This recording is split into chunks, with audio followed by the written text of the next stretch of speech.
We're going hands-on with the developer preview of Android O. Apple shows off some red iPhones. Samsung teases us more with Bixby's voice controls. And is Huawei trying to make a play for a relationship with AT&T? These stories and more, so make sure you're charged and ready for episode 245 of the Pocketnow Weekly. Well, this weekly podcast is where we dissect and discuss those gadgets that make our lives mobile. Smartphones, tablets, and wearables. It's all the stuff you wished existed when you were a kid, and red apples were actually pretty common. And Red Delicious as a name is only half accurate, as I'm a Honeycrisp for life kind of guy. I'm Juan Carlos Bagnell, senior editor. Gadget guy. Some gadget guy and senior editor at Pocketnow.com. Once again, thanks to baby daughter, I'm high on cold medication, blasting this signal from sunny Southern California, joined as always by plucky podcast producer, Mr. Jules Wong. How's it going out there on the East Coast, buddy boy? Not that plucky this week because I'm getting off of an all-nighter dealing with the Android O thingamajig. So, yeah, that's happening. That's a thing that is currently happening, as I was in the same ringer trying to wrap up our videos before we go out and start covering Galaxy S8 news next week. That's going to be a fun time. That's going to be a fun podcast, too. Oh, yeah. For the first time in a long time, we'll have multiple editors in the same place at the same time. Adam Lane and you and Jaime Rivera and myself. We're going to be kicking it pretty hardcore. And they're going to be cover Samsung's They're going to be news captive to our will, so we're going to make them record the podcast in the same room. That's true. We're going to strap them to chairs and make them talk about technology on microphones. Mm-hmm. But one of the things that we probably won't get much of a chance to play with, unfortunately. While we're out there, we're going to be kicking it in an Airbnb to get all of our editing and uploading done. One of the nice things about Airbnbs is that you have the ability to cook home meals. Is that something that we should do at the Airbnb? I was actually trying to see if we could, because we got another promo code to use the service. I've actually been sticking with it, but if you guys haven't been able to gather this week, we should mention this week's sponsor is Blue Apron. And I was going to try and get the meal sent to the Airbnb, but that didn't really seem to work out timing-wise. Now, just because you're busy doesn't mean you don't have time to put together interesting meals using high-quality ingredients. A Blue Apron takes the guesswork out of cooking, delivering the exact amounts of food you need for each recipe. And all ingredients, meats and vegetables, are sourced ethically using sustainable sources, and those sources are often very close to you, supporting local farmers in your area. Meals are delivered to 99% of the continental United States, and the costs are under $10 per serving.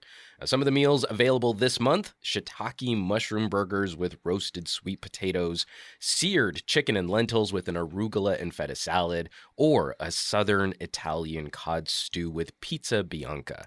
Now, those all sound super fancy, but the menu cards walk you through each recipe step by step with full color photos. Putting together rich, flavorful meals shouldn't be stressful or intimidating. Each week you can customize your menu to fit your particular tastes and dietary restrictions, including vegetarian options. Blue Apron has an extensive collection of recipes, so subscribers won't encounter the same meal twice over the course of a year unless requested.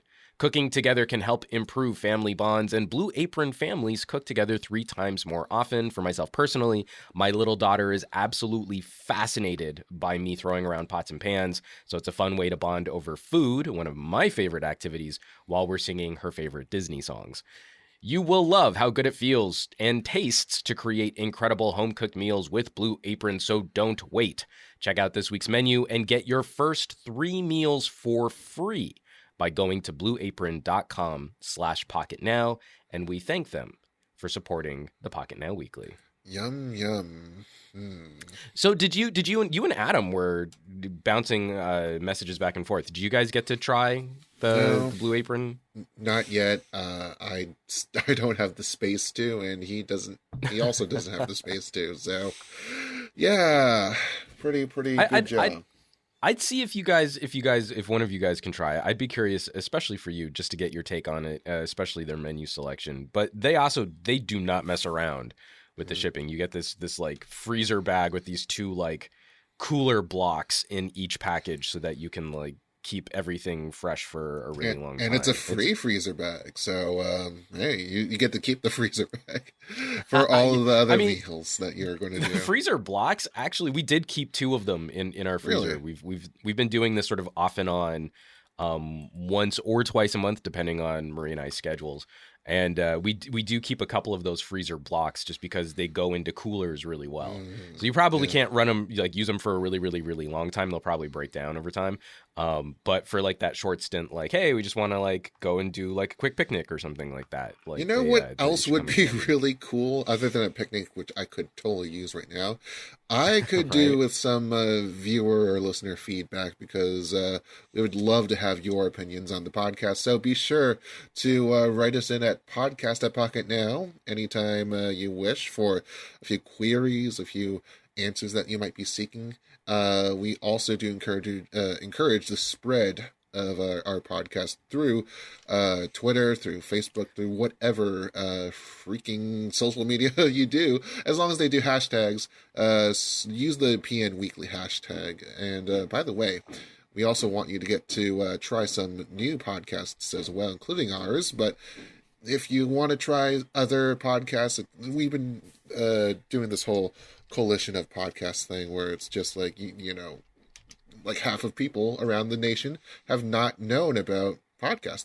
They don't know that they exist, and they don't know it's a good source of entertainment. So if you want to spread our podcast around to your friends, you want to add hashtag PN Weekly, but also hashtag tripod, TRYPOD. It's a little different, and we would definitely appreciate the little shout out. Yeah, I've been a big fan of this tripod sort of social discussion. I didn't know what word I wanted to put. I was like, the social hacktivism. And you're like, wait, no, it's not hacktivism. It's actually something really cool. Where, like you were saying, we know we've got a great audience for the Pocketnow Weekly. I've been listening to a ton of podcasts. Like, I'm a huge fan of KCRW shows, NPR. I've been known to sort of have the Joe Rogan podcast playing in the background when he's got a really smart guest. His most recent Neil deGrasse Tyson episode was phenomenal. But for all of us who are already hip to podcasts, there are a lot of people out there that don't really know anything about that. And I think this is one of those really important shifts in how we consume this kind of media, because, you know, you can take something like terrestrial radio, and a lot of those stations are moving especially their news and commentary shows over into a digital space. You don't have to be, you know, listening to the radio in that moment to catch your favorite shows. So if you've got, you know, your favorite types of podcasts, maybe drop us some comments down below. But more than anything else, try and, you know, expose one of your favorite podcasts to someone who might not be hip to that kind of content. And I think it'll be a fun way to share. Hip to the jive, I think, is the word you're looking for. Yeah, that's what the kids are saying these days, right? Boy, that well, podcast you can tell is by the way fleek, I use yo. my walk. I'm a woman's man, no time to talk. No, that's before your time, Jules. Okay. Come on. No. Well, hip to the jive is that time, I think. So yeah, I think it's definitely that time. So why don't we jump into Android O, and the all-nighter that I pulled to make the video, and I'm still recovering from it because somehow I've aged about 1 million years since my last all-nighter. So there you go. But I don't know, man. I'm it's taken me longer and longer to recover from these, like, put the video together late at night types of situations. And you'll be happy to hear one of the reasons why Jules had to pull an all-nighter was because I was originally going to jump in on Android O, only managing to brick both in a Nexus 5X and a Nexus 6P in trying to get the developer preview flashed, only to find out that it was a problem with my desktop, then, you know, recovering both of these phones on my laptop, and I finally got it running on a Nexus 6P while I was rendering the video from the Oppo that was thrown in my lap last minute too. You tried the drivers, right? Did you? I mean, like, it's really, this is something that's increasingly becoming a problem with my motherboard. Is there are 3 different USB 3 controllers, and every Android phone seems to like a different plug. So when I was trying to run the 5X and the 6P, I was swapping around to the different so I could do all of my ADB commands, and none of them liked anything on my desktop. My laptop, they all fired up just fine. My So motherboard I should have is switched sooner. all screwed up as well because I had to figure out, all right, well, I basically had to start throwing stones at my computer until things, start coming together, right? But in any case, we do have the latest Android O, which has not had a dessert name nor a version number yet. So, just a quick couple minutes on the nicest features, I guess. The features that, Mm-hmm. as I said in this video, will make the most impact on you. And there's let's just go through them one by one, at least in the order that I mentioned them. So what did I say first? Of all, I think I said settings. Yeah, settings. That is a foreign experience. And it's only just combining things into more categories. It's not you don't have Mm-hmm. instant. Everything has a subheader and you get more information. That's nice. You also get more suggestions as well. But this system adds a menu layer too. So, you got the three levels instead of two typically. Now, whether that's for readability reasons or just, simple Mm-hmm. UI terms, I don't know. I mean, they're the more prominent looking glass that you see over there, which you can't. Oh wait, there it is. I'm trying to look at two monitors at once. It's kind of crazy.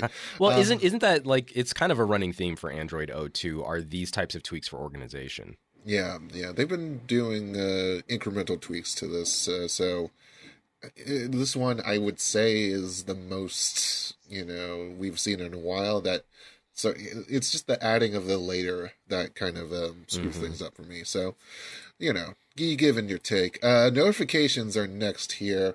You can snooze notifications. I mean, the aesthetic of them has not changed since Nougat, but you can now poll over a notification and snooze one for 15 minutes, half an hour, Yeah. which is kind of neat. It's individual notification, so if you were looking forward to a reminder or to software updates and you can't do it now, but you don't want it taking up too much space on your notification tray, you just set it and forget it, and then remember Nice. it by the time things have calmed down a little bit. Well, and I really like the developer tools. I mean, again, this is a developer preview, so Yeah. me saying I like developer tools, that was maybe the silliest thing I could have said right there. No, I really like the expanding on developer options for categories. Yep. Where now instead of your notifications, so like let's say you have an app that has a whole bunch of like Facebook.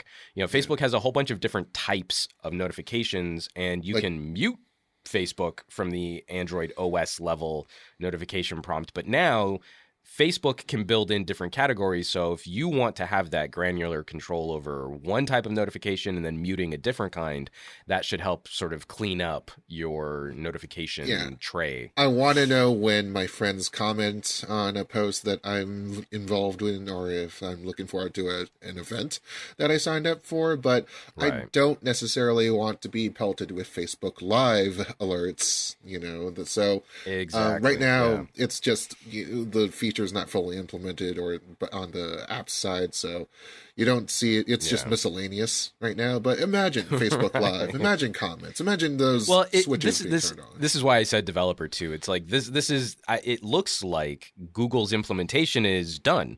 It's now just up to developers to update their apps to categorize those apps, those notifications for us. And so hopefully, I think for major players like Instagram, that's absolutely something I'd love to have on Instagram, where I don't necessarily need to have every like, but I really want those comments. I don't want to lose those comments because I like the conversations that, I get into on Instagram. So that's something I'm really looking forward to. Indeed.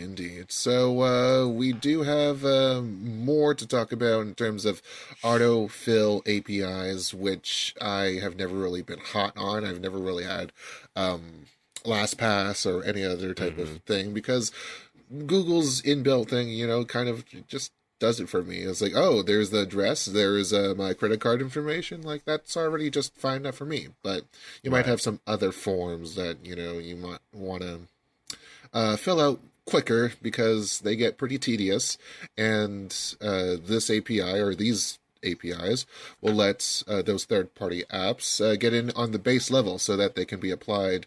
Their information, those apps' information, can be applied throughout the system, throughout other apps. So yeah, I know we've got people listening right now that are probably big fans of LastPass. Those types of content management services, this is actually a really big deal too, where it just streamlines that process, making it more native to the OS. And I feel like that in the long run will probably prove to be more secure, right? Yeah. That now there's like a streamline. It's not just another app that kind of floats on top of Android that has access to all of your personal information. Instead, now there's an API element that helps integrate this more seamlessly into the operating system. Indeed, indeed. So that's always a nice thing to. You see these like fringe apps, these service providers introduce something into the system, and Google, every second beat or so is able to think, all right, so that sounds cool. Let's implement that on a base scale so that we can, everything's faster. There's enough use derived by the millions of people that use it. So why not just make it easier for them to, it takes less load off of the app and more, it allows, it basically expands the audience that's available too. So words anyways. Well, again, it's an appreciated tweak. So what's up next? What do we have? Picture in picture. Yeah, Woo! That's right. iPad. Yeah. So basically, if you have an iPad Pro, you can just install Android on it and it will work fine. Anyways, moving on. No, I'm kidding. So we haven't been able to see this in the actual preview just yet. So okay, so there is. I just loaded it. I just found it, Jules. Okay. It took me most of my time hunting was actually to try and find a way to showcase this feature. Right now, the only app that I've been able to find, and someone please correct me in the comments because I know I'm wrong here in saying this is the only app, is VLC. Oh, because really? VLC supported this on other Android compatible platforms. It is active in the Android O preview where you can do the picture-in-picture video. Oh, in fact, if you hold, I'll try and put it up on camera. It's going to look terrible, but yeah, that sounds like a good idea. But in the meantime, we can say that custom functions will be allowed from that view. So you can be scrolling through web pages, whatever, and then looking at the thing below, and then you can pause or fast forward or whatnot, whatever customizations that app makers can do for their app. And is that going to show? Okay, there we go. So let's see. So wow. there's an interview I did. Oh, let me move it over because I can't find on the webcam. Oh, where is it? No, to the right. There's just enough of a delay. To the left. There we go. And there we go. Oh, too far. Sorry, guys. We're doing this live. Visual. We'll do it live. Oh, nice little there little we go. Postmark stampish. I just need to directly cover my face there. So that's a little it's an interview I did with NBC during the iPhone launch. Now, what can you do with that square? Have you been able to play around with that? So yeah, it just floats over whatever else you're doing, and then I would try and show you, but I can't use both hands right now. You can move the little square around. So as you're doing something else, you can move the little video window out of the way so that you can work on other things. Basically what this is, and why I'm kind of stoked to see this on phones, is it's a handy little way to free up space. So I love the fact that we can go split screen, but split screen, you're going to dedicate half of your screen to really only 1/4 of the strip being for video. So that's a lot of wasted space. So now you can keep something playing, like once this rolls out to things like YouTube or Netflix, you can keep that playing while also interacting with other services or other things on your phone. So this again, I mean, it sounds silly, like we would be doing this kind of multitasking on a phone. It makes a lot of sense from a tablet or from a Chromebook style implementation, but I think this is still going to be of benefit. I think it's really obnoxious for those of us not on YouTube Red. The second we need to do something else on our phone, all of a sudden the YouTube video you were listening to, maybe not even watching, just completely disappears while you do something else, and then you have to go back to it. So this is going to be a cool little feature if it's well implemented in further previews and for when we get Android O officially. So basically, split screen, but better. Well, it's a lot like QSlide. Oh, yeah, that's right. Do you remember those little QSlide apps that LG used to do? I remember. I still, well, that's on my bed. I don't feel like getting it right now. But my V20, I can't. I do remember them, but I don't actually use them. So what's the point, right? Yeah. Well, again, it's whether or not Google can give us better tools for those to be more universal. I mean, I think the biggest problem with LG's implementation of split screen and QSlide back in the day was that it was really limited to just a handful of LG services and a couple third-party apps. This, conceivably, any developer who wants to incorporate native video or streaming video, picture-in-picture, should be able to adjust the API in their app, and then you should be able to go boop and have any video that you're streaming or watching natively just stay kind of, hovering. Yeah, still. Or you could move it around, or you could, but, it'll be interesting to see how features are, like media controls or whatnot, are implemented. For variant sizes. It's just and I mean like VLCs is super basic. Like as soon as you go into that little window mode, you can move the window and you can pause. And that's it. So I kind of feel like it's a lot like, sort of an at a glance notion. Like you have a reason why you're going screen shrink like that. Mm-hmm. And it's so that you can focus on something else while you still keep your media playing. And then when you want to do something to the media you're playing, you just got to go back to the full app interface. Indeed. Adaptive icons are a thing that, as I pointed out in iOS, it's been happening with iOS and not to a consistent level on Android. And the Pixel launcher has brought it. Some of the custom launchers from OEMs and third parties do have it, but it's not nowhere near consistent. And I showed the calendar icon because if that icon is not adaptive for you, then you're just seeing 31. So right. Congratulations on achieving February 31st when it's actually March 22nd. So right. That would be nice to have. Also animations. This leads the way to having those icons display more pertinent information, little bits and blasts that can animate within OEM's aesthetics. So if they have like a circle or square squircle icon pack, then the animation could be masked under that shape. So yeah, I mean, it's finally time that we're able to get more widget-like information. Oh, totally. Yeah, and especially because Google, I think it was falling behind before Material Design came out in terms of keeping Android looking fresh. And so I think that was sort of further, when we're talking like 3 years ago and we were still working with very aggressive manufacturer skins on almost all of our devices. I like these steps from Google recently to take some of that back so that less and less of this is dependent on manufacturer software and more of this is natively built into Android for us to customize, for manufacturers to make sure that they can still execute the look, but it's less system overhead by running additional crap on top of our phone. Yeah. Wide color gamut also in the mix for these little Android O phones. So hello there, LG G6. You get to take advantage of that. And well, maybe not a 2:1 ratio that you're meant to be showing off, but hey, you get to take advantage. Also, other things in terms of audio, Bluetooth LDAC, as well as I believe aptX is finally coming in. Did you go into the developer settings?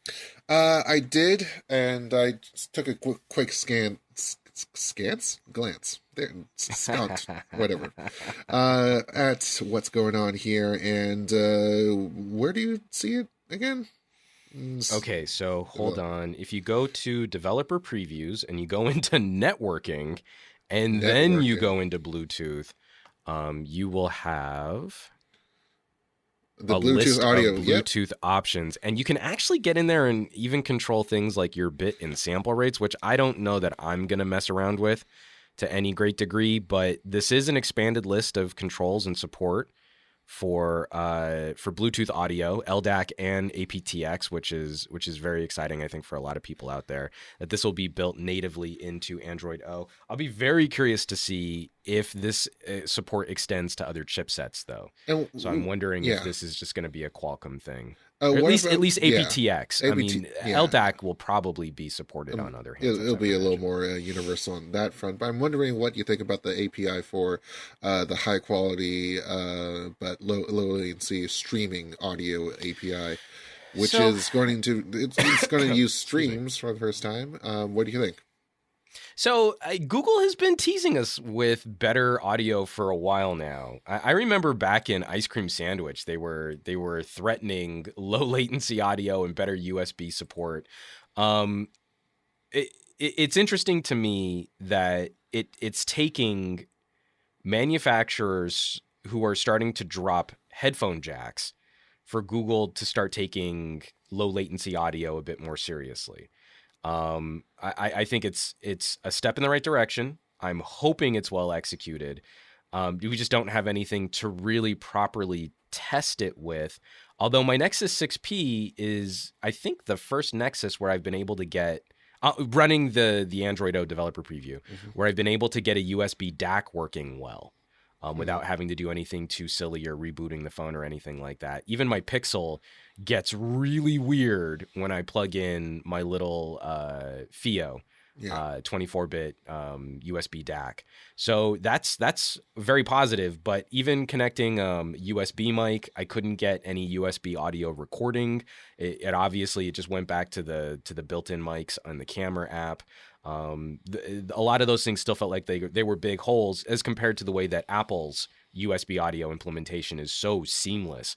So it's progress. This is obviously still the developer preview, so I'm hoping these types of use case issues are addressed. And it would be nice if Google finally did deliver what they've been promising to deliver since Ice Cream Sandwich in helping us out, because it's this is going to be the step that's required to fix USB-C audio on Android, where the HTC 10 and the Moto Z use completely different pinouts Hmm. for audio connected through their USB-C ports.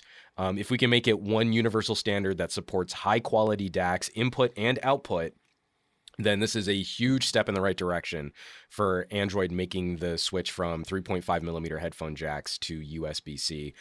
Until that happens, we're still going to be in for a cluster F bomb of epic proportions as it pertains to our headphones. Yeah, it's funny how you kind of view it that way because we often, think of Google as, kind of dragging the behinds of manufacturers for not, following up with software updates and, not being able to get on the train Yeah. because they're so overloaded with customization. We'll also talk about story about security updates too, because, that on Mm-hmm. that front, we've seen some improvement. But to think about it, with Apple and some of the other manufacturers starting to drop 3.5 millimeter head jacks, this it seems like it's the other way around. We're seeing. Do you think that Google? Now, I mentioned in my hot take after the Mm-hmm. list that Google seems to be following up on iOS in terms of implementing features that um, you know iOS has implemented for a Right. while. Yeah. But it's also playing catch up with Like, how far? Where's the state of play in terms of Google on this on On software? audio specifically, or on some of these other Yeah, features? more of these other features. Oh, so this is, I think, another example of watching Google and Apple meet in the middle, right? We've been watching iOS get more feature complete for multitasking and for app support, things that we just took for granted on Android. And now we're watching Google really try and rein in. I think one of the most interesting conversations is what I forget what the feature is called, but the management of background services, Yeah. um, where Google is going to be getting a lot stricter with how your apps, the apps running in the background of your phone, can call system resources, how they live in memory, and how they ping radios and your GPS. So it's not. It doesn't sound like their implementation is going to be as egregious as what OnePlus did on the Hmm. OnePlus 3 when it first launched, and the second your app was minimized, it was just killed. But again, we know we have a conversation in Android land where we need to improve system efficiency. And it's something that Apple does phenomenally well, and it's something that Google's going to struggle with the increasingly wide variety of different manufacturers and handsets that Android can run on. So any step they can take to help improve that situation is a conversation which is Apple adjacent, but is going to be welcome to users, right? You know, like someone who's a really big fan of Android isn't going to switch to the iPhone just because it's more efficient per milliamp hour on the battery. Hmm. But you can look at an iPhone and go like, well, I wish my 4,000 milliamp hour phone ran as long as that iPhone 7 Plus does with a 3,000 milliamp hour Yeah. battery. Yeah. So, you know, these are exactly the steps that Google needs to take, but it's also a part of that wider conversation on who's really going to be getting this software and who's really going to be getting these features. And that's still, I think, one of the last gaps in Google's armor here.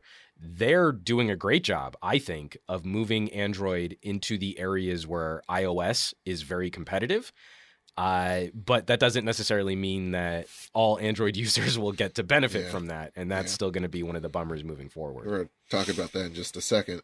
Just a couple more notes to pass along about WebView. Apparently, it's going to be a different process, multi-process, whenever an app loads WebView for whatever purpose.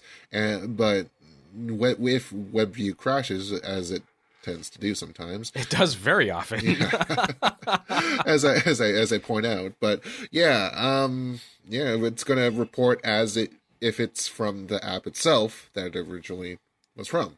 So Oh, good. that's good news, I guess, in terms of reporting. And then System UI Tuner has a couple of new shortcuts for your lock screen, so the bottom corners can be customizable at this point. Now the actual apps themselves, it's kind of it's not apps per se, but it's a new sub function. So we see you can launch Chrome, but you can also put a new tab into Chrome. You can go into incognito mode. So there's definitely a lot of fine-grained stuff that we would like to see third parties take advantage Yeah. of here, and some other little tweaks as well. Now, when we get to more of the hot take in terms of talking about how Google's catching up, it doesn't seem it's an iterative update. Android O is not gonna be a blockbuster kind of deal. It's not gonna mark the herald the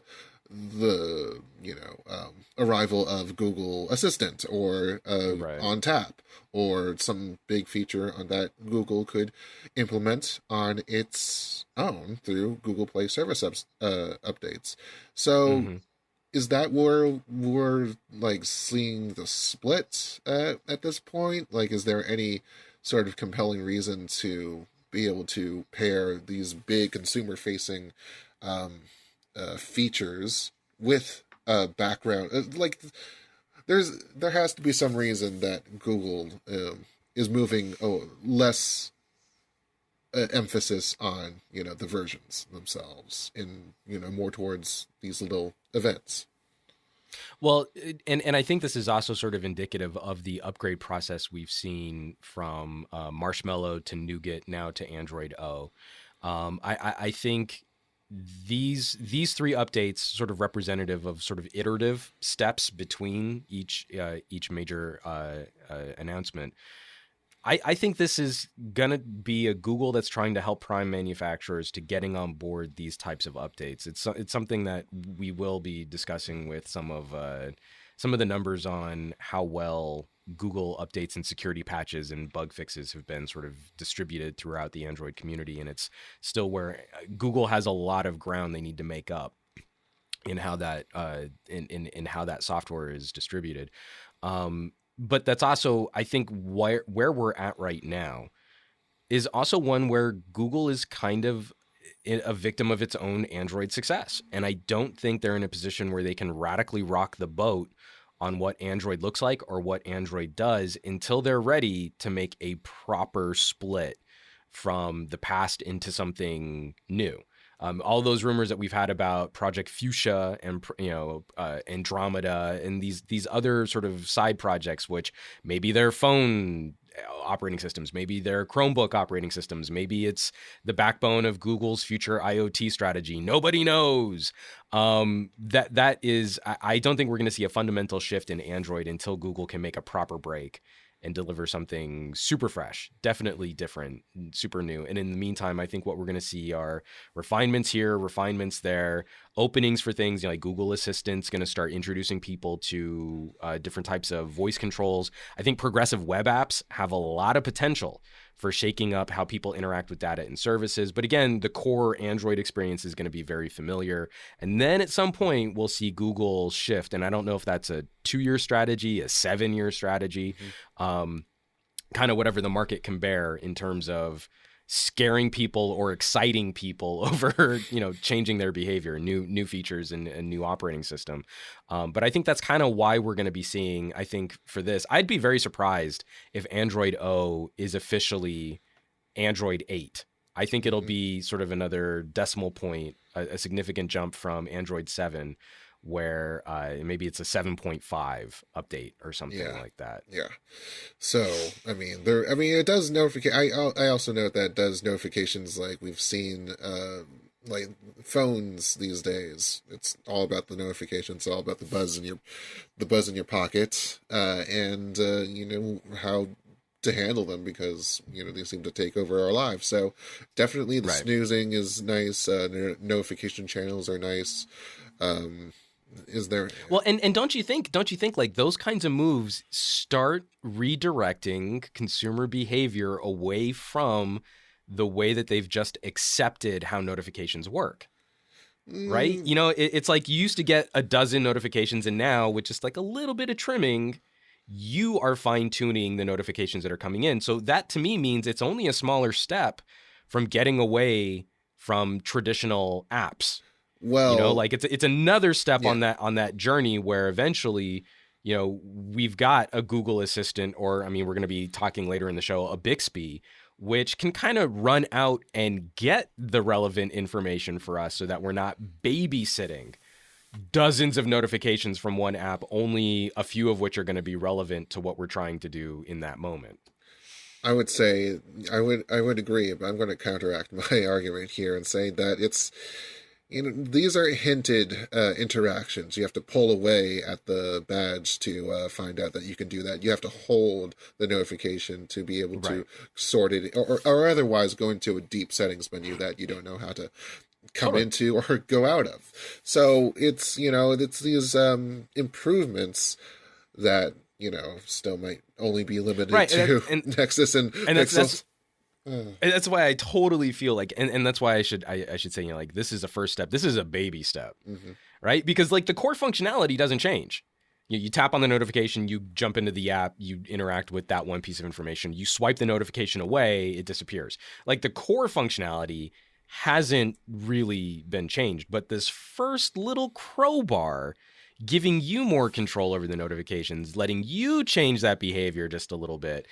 There's a lot less pressure there, but I still think like that's that first little part of the spectrum of how we witness a change. It's not like, when Microsoft makes a radical shift in something in from Windows 8 to Windows 10 and your UI looks completely different and you're having to look for things.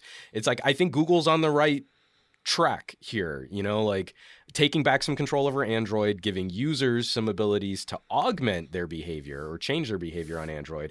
And over that spectrum, eventually we arrive at something which over the next 2 years, Android won't resemble what it looks like today. Yeah. So definitely a step forward. It's going to be a long process as always, because we're looking at a pipeline that involves 4 previews in 6 months at least.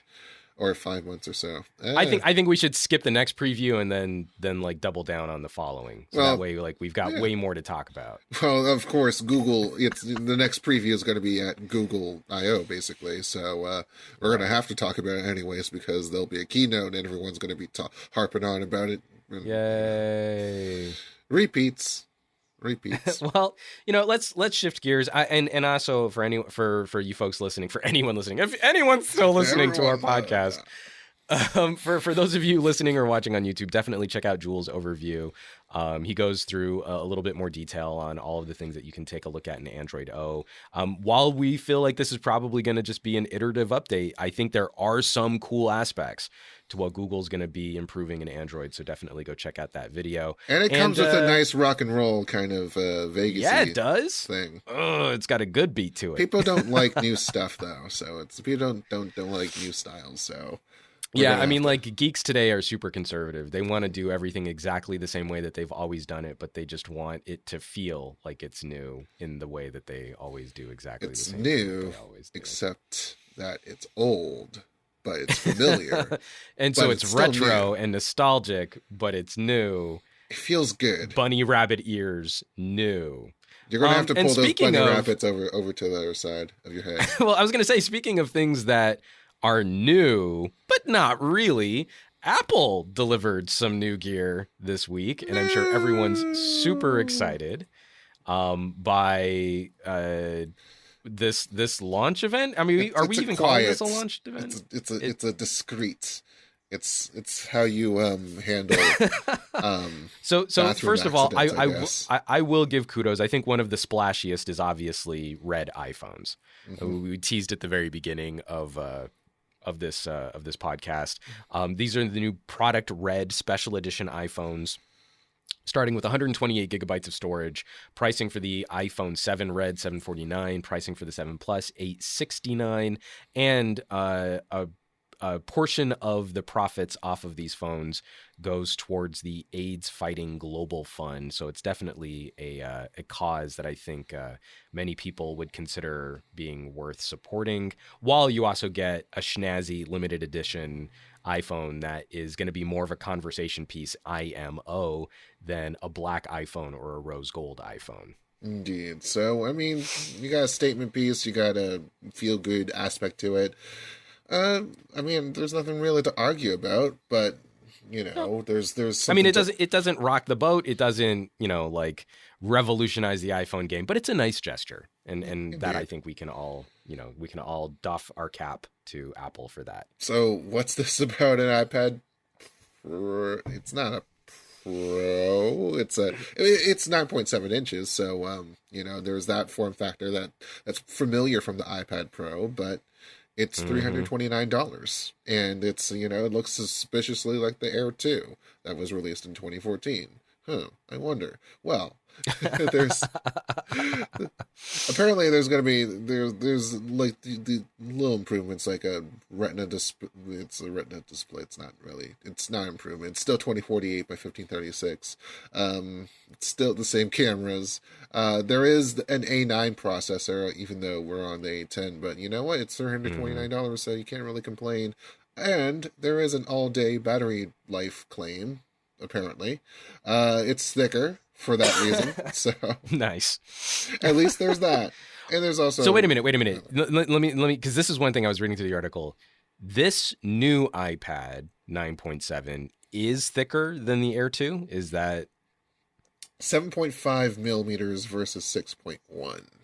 So if you were looking at this as like an iPad Air upgrade, it likely means that you're going to have to go with like a new case if you had like a completely covering shell kind of case. Yeah. Or you can just toss it in the bag and like any other plebeian and just go. I never put cases on my gadgets because I just never drop them and I'm perfect. D-brand. Or Slicks or whatever. This program not sponsored by any other. Yeah, hashtag not sponsored by any skin manufacturer. Hashtag not sponsored. iPad Mini. No, we are sponsored. Blue Apron. They're delicious. That's right. They're delicious. I'm hungry. I'm tired. Anyways, You can use your iPad to stream media in picture window while you cook your Blue Apron meals in the kitchen. there you Yes, go. moving right So you can along. stream us, talking about that. iPad Mini 4 apparently gets, I think more storage, or 128. Was that already there or not? Because I don't remember having the Mini No, I 4. think I think for all of this, it's storage, more storage at lower prices. So Okay, whether I so think there it's was a 128 gig option, but now you can get an iPad Mini for the same for price as like a yeah, lower with more 32 storage or built in. whatever. Exactly. So there you go.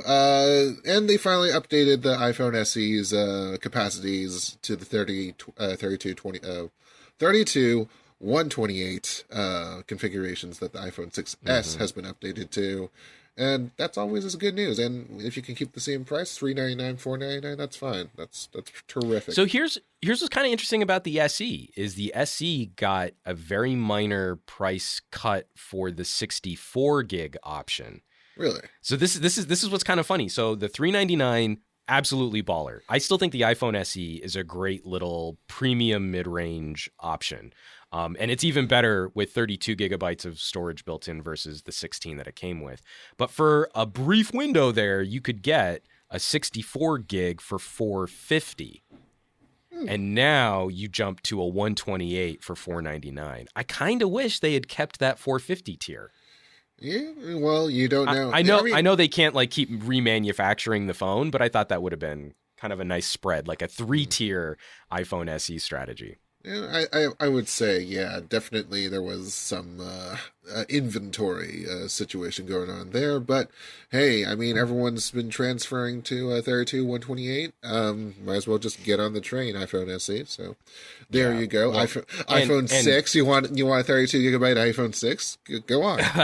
You can have that. well, I think any phone, even entry level version, I think you're having a ridiculous conversation in this day and age with even with 1080p video. If you're starting people off with 16 gig and you can't expand that storage, even if you can expand that storage, 32 is just kind of becoming the minimum that we'll sort of accept for what these things should cost. Oh, it's not worth your money to get the 32 gig. You got to go up to the 128 at this point.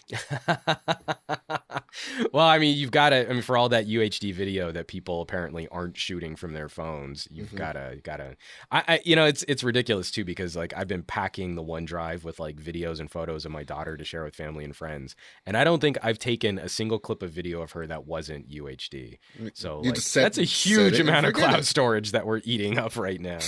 Yeah, I mean, thank you Google Photos for at least taking it in. Now, Nope. OneDrive. And why OneDrive? oh wait, yeah, Because that's right. OneDrive will back OneDrive, up H.265. HEVC. That's right. Well, I store my stuff on Google Photos because it's there and it's set it and Yeah, forget it. So I use Google Photos as sort of my redundant cloud backup, but it mm-hmm. really did bug me when I was going through all this Yeah. Huawei stuff. And you're like, it's not going to back up my videos until I transcode them. That's pants, Google. That's clown shoes. But we should probably move on. People can go check out their I favorite keep Apple saying products. set it and forget it. And I really want like a Ronco little thing oven now. That's the perfect tech slogan too, though, if you think about it. Yeah, But yeah. we do have a little bit more news. Again, just like this is taking some of the fun out of the actual event that we're going to be going to Mm-hmm. when we have this number of leaks and announcements and confirmations of leaks and all this other mess. But that Galaxy S8 Bixby. A little more information on what's going on here. It's not going to be a direct Siri or Google Assistant competitor. It looks like it's something kind of in line with what Motorola was doing back in the day with their expanded voice layer that would live on top of Google's controls. Mm-hmm. Only now Samsung is hoping to make this the backbone for future generations of Galaxy products where anything you can do by touching the screen, you should be able to do with Bixby. Obviously not at launch, but that seems to be the direction they're wanting to head with their custom software stack, which lives on top of Android. So you can finally say, turn on Wi-Fi and all that stuff that you couldn't do on the internet. Right. That's going to be nice. So, yeah, it's official. Now what? I'm not going to go to New York anymore. I'm done. I'm just gonna stay at home. I mean, why? Why bother? I Why mean, bother? just stay home and ask Bixby what's going on with the new Galaxy Yeah. S8, and Bixby should be able to tell you everything. Also, I like the way that this is framed. It's like it's gonna be the Siri competitor, but it's not gonna be Siri. It's gonna be the Google Assistant competitor, but it's not gonna be Google Assistant nor Cortana, nor Alexa, nor Hound, nor SoundCloud, nor nor TuneIn Radio,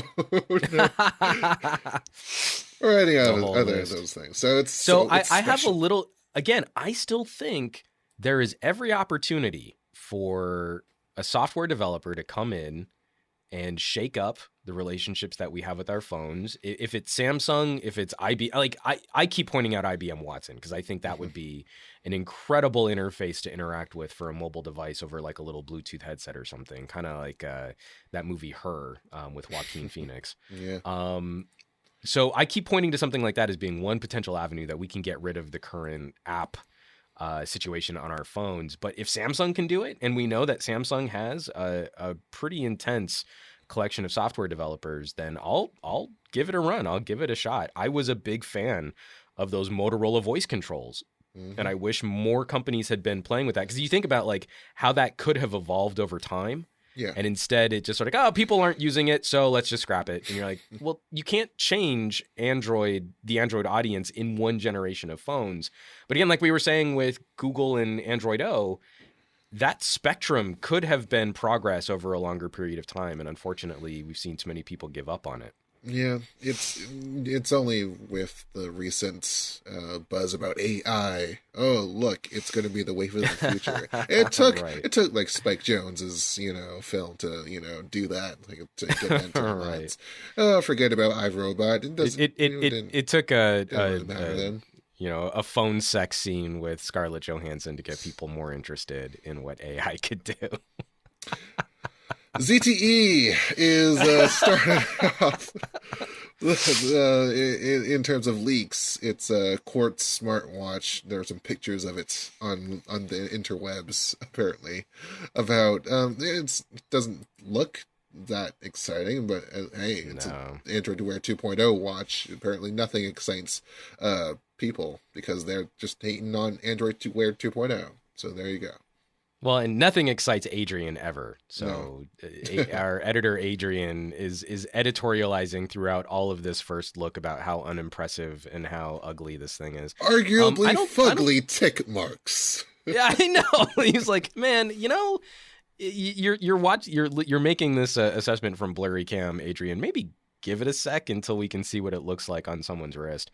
I think it's But just no, better that he just can't. He can't touch all these devices that he's covering because he right. lives in Romania. He does get pretty cranky about stuff, Adrian. Mhm. No, I mean, I will agree. I don't know that this looks like the most inspired design. It's got little elements of like the LG G watches. I think it looks a little clumsy, though this pre-release photo, which I mean, this obviously isn't even finished hardware. Mm. But it's also going to be one of those things where tech manufacturers trying to break into the fashion game. I think it's important that a company like ZTE start playing with some of those options, some of those accessories. But I'll be curious to see if this finds any kind of audience, especially in North America. I think this is probably going to be something that, if it sells well, it's going to sell better in Asian markets. Well, I don't know how thick this is looking because from what rumors that we have to report, it lacks NFC, it lacks Mm-hmm. LTE, which are arguably the thickeners of any good Yeah. smartwatch these days. So, and these are two-dimensional photos before sake of just looking at them.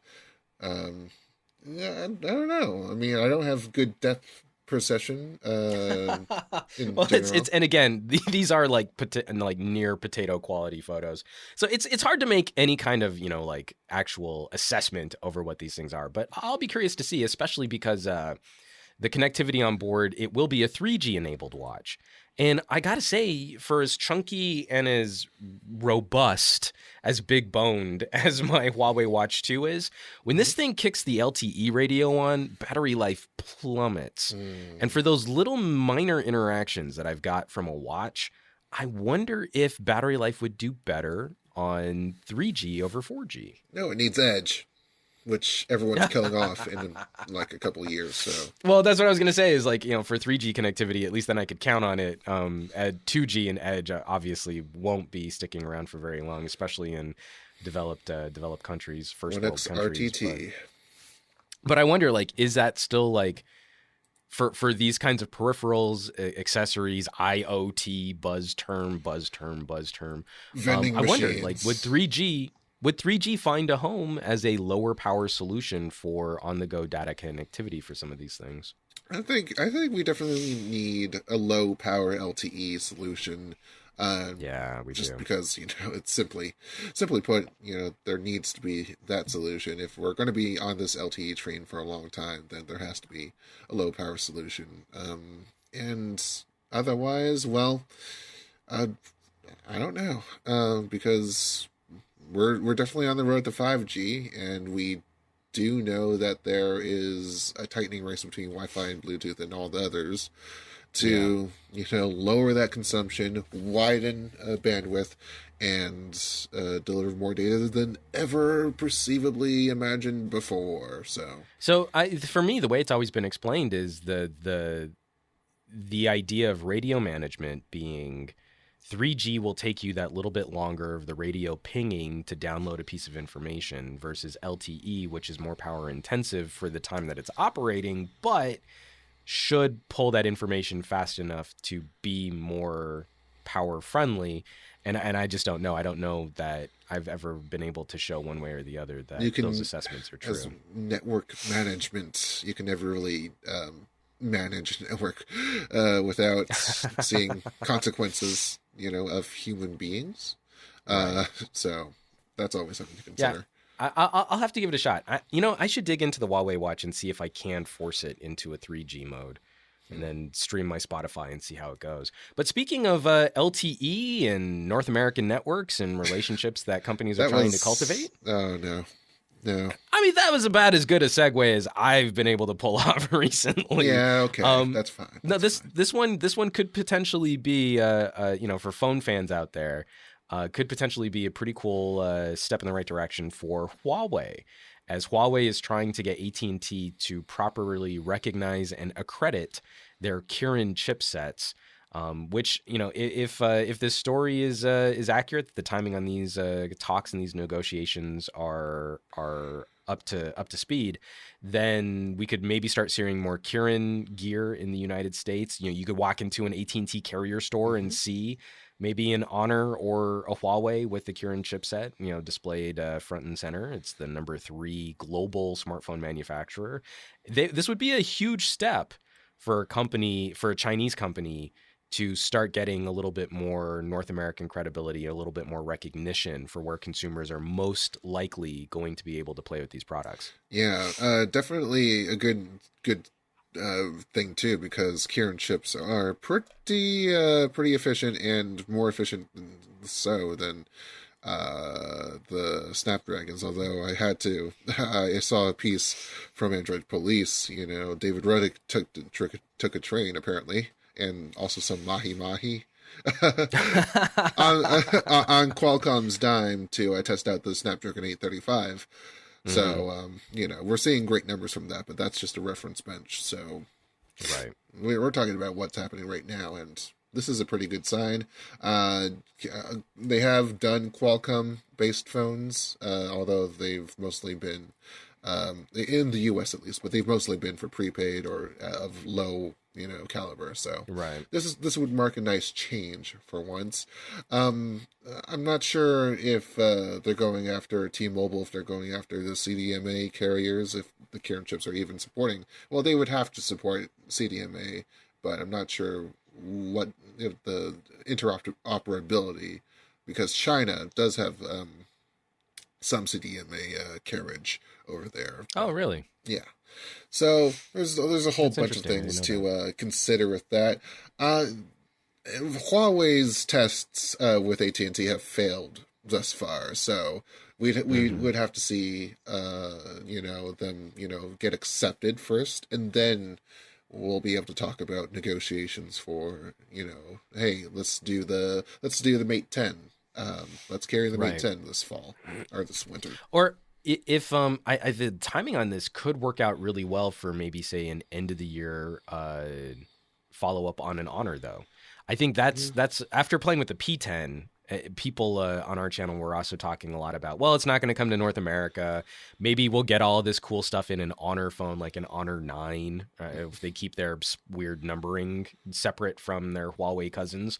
And that could be a really interesting way to push one of these brands into North America more aggressively. So maybe we don't get Huawei badged devices, but an Honor 6X and an Honor 9 all of a sudden show up in an AT&T store, and the Kirin chipset is exposed to a humongous audience very, very rapidly. That would be a better way of entering into the market, especially with a name like Huawei versus Honor, Honor for the brave. which is an English word, not to be like all Well, isn't it linguistically said it? elitist. Right? Isn't it sad that like Huawei has so much more confidence in Canadians? Yeah. Like the Huawei P10 in Canada, sure, they know other languages exist. And in North America, it's like, nah, we got to come up with a whole new brand just for North America because them Americans be silly about their English and whatnot. Merci beaucoup, Canada. Let's see, what else do we have on the docket here? Oh, yes, that's right. That thing we've talked about earlier on the Hmm. Android O section, and that is that are hearing about improvements of Android security updates and all the tacklings of bugs and whatnot. The Google Security Hmm. blog was able to update us on last year's numbers in March 21st. So it takes a long time to process all this stuff together, I guess. Right. But bugs in terms of installations from the back doors of devices, they're down 30% ish since 2015. Trojan installations, hostile downloads cut by at least half. And phishing apps Nice. down 73%. So all these are That's excellent. pretty good. Now, the number that does, is a little bit worrying is the number of infected devices. Apparently, you can cut as many as you want, but in terms of impact, as long as that number is going up, then obviously something's still wrong. That came up Right. from 0.5% to 0.71%. Oh, that's actually really big That's a considering. big deal. Yeah, Yeah. millions of devices out there. Even that little tiny percentage bump is pretty big. Now, So a lot of this is coming from their reaction to stage fright, right? yeah, it's been a couple of years, hasn't it? Been a couple of years. It feels like it's Yeah, it's all. been about 2 years since we Yeah, were. since I Yeah. listened to NPR's Morning Edition to find out that there's such a thing as stage fright. Thank you, NPR. Support your local public broadcaster. Yes, indeed. But yeah, and they've been going after OEMs. Well, first of all, they've decided, all right, let's do a monthly security update patch. Hmm. It's been a tough time trying to get manufacturers to go along with it. HTC was one of them that was like, yeah, we'll do it. They had the 1A9 and a 15-day Oh, day right. promise to update the security patches, from when they were first released by And that Google. promise lasted exactly 14 days. Yeah, yeah. That So, was hyperbole. That's not true. That no, wasn't it's not accurate. true. It's not true. It lasted a few months, but one HTC exec said that it was unrealistic. Now, at one point, Google considered trying to did. I'm not sure if they actually did it or if they did it to very little fanfare, but they decided to shame OEMs by just publishing like a list of OEMs that weren't doing it. That apparently negative pressure doesn't work. Who knew? No. Don't spank your kids. Well, and it's also it's one of those things too where consumers aren't looking for that kind of information. I No. hate to say it, for the general people that we're trying to protect with these types of software patches, they're not going out there to look at who's doing a good job of supporting their devices. They're already on Team HTC or Team Samsung or Team LG. So they're not going to change their behavior. And who's going to expect someone to swap out a $700 phone for another $700 phone just because they're not getting their security patches, within 2 weeks of release every month? So this is another thing when you see some of these updates from Google Play services, like how the Google Assistant is being pushed out to Marshmallow and Nougat devices. This is another thing where I think that spectrum, Android O is another step in this direction. And eventually we'll get to a point where Google just locks down their core OS. You can do some fun things on top of it, but for us to be able to really fix this problem and not have a growing percent of compromised devices means that Google needs to kind of do what Microsoft has done with Windows. They've got to be able to update the most important aspects of the operating system free of carrier and manufacturer influence. Well, that until that time, we still have to deal with those carriers and manufacturers. And apparently, there has been a lot of noise between the carriers and manufacturers in terms of handling these updates. Apparently, carriers never really thought of them as important, pertinent things for their consumers, but they're starting to see the light, and it's for them. I think it was about like status updates about certain aspects of these updates, things, communications, just to forward the approval process of these updates. So that's been improving. The key figure here is like 6 to 9 weeks in terms of implementation times. That was before. Now we're talking about days. So that's an improvement. Half of the top 50 devices around the world were patched in the fourth quarter. So good news. It's we're getting there. From where we were during stage fright, that is phenomenal progress. But we're also talking about half of the top 50 devices. We're talking about millions and millions of phones that still haven't been included in that. So again, there's plenty of work still to be done, but I'm very impressed with this level of progress so far. Indeed. So definitely, I mean, there's lots more that I'm not sure if Google could just lock down things, because they're not only caretakers of their own version of Android, but pretty much the AOSP thing going on too. So that's going to be a pretty heady subject to walk the tightrope over, is what I'm trying to say. But I mean, there's going to be progress. That's the hope. Well, you know what company isn't making progress in North America right now, and that's Leeco or Leeco. Whatever the heck. Blah, blah, blah, so blah, blah. Here's the perennial debate, man. I mean, we want to hear about exciting and bold moves from companies, and this is a company that really put itself out there, that really tried to make some aggressive plays, and unfortunately just didn't seem to get the excitement backing up the brand. And now they're having to make their next couple moves more conservatively. It sounds like Leeco will be selling off its Silicon Valley headquarters. They bought this plantation from Yahoo. Yep. And they're actually going to be making a little extra money in terms of the real estate deal and selling it off to another conglomerate.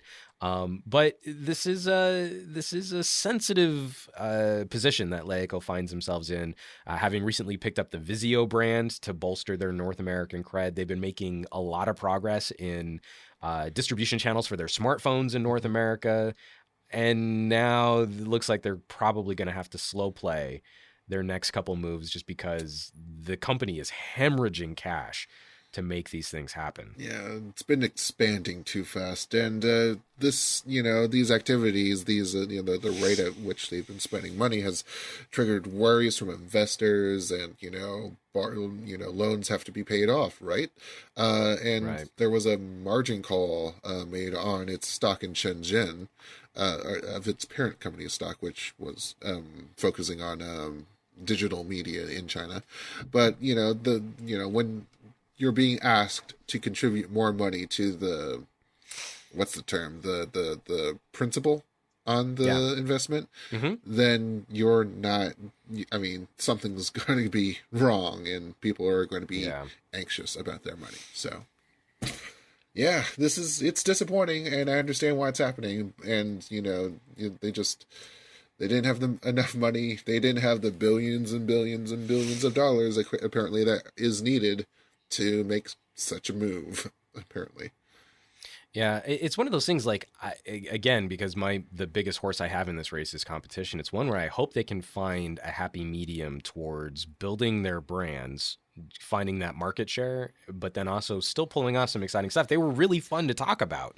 Like when the Le Pro 3 was being announced and they had cars and scooters and phones and TVs and all this stuff to show off, and it was like that was a really exciting way to announce a strategy, a brand or company's expansion. So hopefully they can find their footing so that we have another company that can do some really it's kind of like the T-Mobile effect, right? You want to have a company that's fun to talk about. But just because they're fun to talk about, in this case, doesn't necessarily mean we're all running out to buy their products, nope. which is unfortunate. Which I mean, you can get it at the Home Shopping Network. You can get it at BrandSmart USA, the best places to get your Echo phones, right? I mean, the good news is that they've expanded their presence at more Best Buy locations, but Yeah. you're still it's like dealing with TVs. You got the Samsungs, you got the LGs, and then you got the off brands like Chewy or whatever, like a bunch of letters that you don't recognize. It's like, okay. Well, and that was another really smart play picking up Vizio. Vizio was one of those brands that had kind of, like we talk about premium mid-ranger phones. Yeah, but they did the same thing for TVs, but that didn't really further the Echo brand. No, you would have to go via Vizio anyways. Like, I think that was the wrong move to make. It's just, here's the Echo powered by, or made by Vizio, but we don't talk about Vizio because they don't exist in their own right anymore. So, but we spent $2 billion to pick up that name, and so we could have their distribution channels, but it didn't really further the parent company's brand at all. Nope. So, great job there, Echo. I do hope that they're going to dig themselves out of this hole. I mean, I got their S3 that I don't ever really touch, but because I mean. Because you just stop right there. Just because. Yeah, because. So another company with apparently billions to spend, but playing their next round of funding more conservatively is SoftBank, which is going to be withholding $100 million from essential products. Now, when I first read this headline, I thought that SoftBank was just not going to pay divisions internally to SoftBank. Like, we've got these essential products that are essential to SoftBank, and that they weren't going to pay. Apparently, Essential Products is another company started by Andy Rubin, one of the father of Android. One of the fathers of Android. And so there was a deal. You're going to have to break this down for me, Jules. There was a deal where SoftBank was going to be funding Andy Rubin's next smartphone venture, and then now it looks like they're going to be pulling back on that commitment. So SoftBank, which is led by CEO Masayoshi Son, led an initiative, I believe it was right before Trump came into office. Like, we're going to spend $50 billion and invest 50,000 jobs in the U.S., and that's a promise I can make to you. And it would be distributed through startups and through maybe even direct acquisitions. Now, one of those startups that might have been, like, they've been talking about this, is Essential Products from Andy Rubin. Like, he's been, trying to make his way. In fact, one of the notes, one of the rumors being floated around was that he actually came to CES with a prototype smartphone and showed it off to Sprint, which is owned by SoftBank. Now, he could have showed it off to other carriers, but Sprint was of note. So, that it seemed like this was a pretty done deal until, you realize that along the way, so the $50 billion would be coming out of the SoftBank Vision Fund, and it has a bunch of stakeholders in it that have contributed their share. One of them recently put in $1 billion was Apple. Ooh, And interesting. it is said from word of the Wall Street Journal that it seems like SoftBank's increasingly close relationship with Apple um, may have pressured the deal to be called off with essential products, because their smartphone was essentially going to come after the iPhone. And yeah, The there's plot thickens. there's definitely a plot to it. Now that's not to say that Essential Products is not running with money at all. They have a $100+ million funding round underway, so that's good news. But until we see what's up with Essential Products and what the operations are like, which I mean they're talking about maybe late spring, early summer release of this phone that they're doing. You don't really know. Now, Andy Rubin's name may be big in software, big in hardware, but I think it still comes down to the execution, and we won't be able to see that until then. Yeah, I mean, like I said earlier, I think there's every opportunity for someone to really kind of. Anytime you get too bipolar, when you get, Mac versus PC, when you get Android versus iOS, and that feels like it's overly entrenched, for someone else to come in and really shake things up. And I'm curious. I'm wondering if Andy Rubin can really show off something special, get a little interest in it, and then watch maybe that get bought back by a company like Google to be folded into a next generation OS or something like that, that to me would be kind of an exciting play. I just don't know that consumers right now have the stomach to entertain switching operating systems right now. So I think SoftBank's play too slow, to reserve that 100 million is probably the smarter play right now. Yeah, it would be the smarter. I mean, it seems like a smart play, but I mean, what are they going to? There's going to be consideration about what else they're going to invest in the future, and whether it aligns with their shareholders or stakeholders' interests. So we have the Saudi government in this. Maybe Foxconn has contributed some to it. Its chairman Terry Go and Masayoshi Son are pretty good friends. So you heard it here first. What they're going to do, they're going to fund a CDMA version of Nokia phones, be the first Nokia phones back in the United States. It's a done deal. Absolutely 100. Take it to the bank. I'm totally lying. On Verizon. On Verizon, yeah. I saw they're going to fund Verizon CDMA Nokia phones. Yes. Just to complete the whole. Just to ratchet the knife stab wounds in Sprint a little bit more. No, they're going to sell it. They're going to sell Sprint to T-Mobile and then clean their hands off of that, and then they're going to go after Verizon for some reason. It's the smartest move ever. I love it. They're gonna take $1 billion from Apple to fund Nokia expansion on Verizon, and also Alcatel. Definitely. Maybe Alcatel. Let's well, folks, we have a bunch of stuff coming up on the channel right now. LG G6 videos, Huawei P10 videos. Definitely, like I said before, check out Jules' overview on the Android O developer preview. For those of you who are fans of Oppo, we're playing with the F3, so you can look at the F3 Plus, so you can see what the most expert selfie camera can do in 2017. So that's exciting stuff too. Most expertishness with the bestest camera stuff in there. So you heard it from me that it's awesome sauce. And definitely help us continue supporting the show.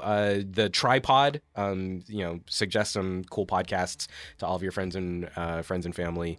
Because, folks, this episode of the Pocketnow Weekly is over. The Pocketnow Weekly? The Pocketnow. I am so hungry, and Pocky sounds delicious. But this conversation, more intelligibly, continues on Twitter in 140 characters or less, where you can find Jules as @PointJules, and I'm humbly some gadget guy.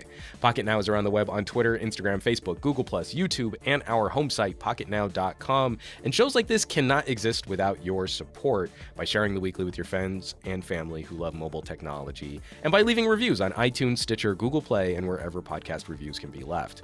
And once again, we want to thank this week's sponsor, Blue Apron. They're helping us keep the lights on here with tasty home-cooked meals, but ultimately there wouldn't be a show if it weren't for our listeners and subscribers who have kept us on the air since 2012. The Pocketnow Weekly will be back next week with all kinds of delicious technology goodness, so make sure you tune back in.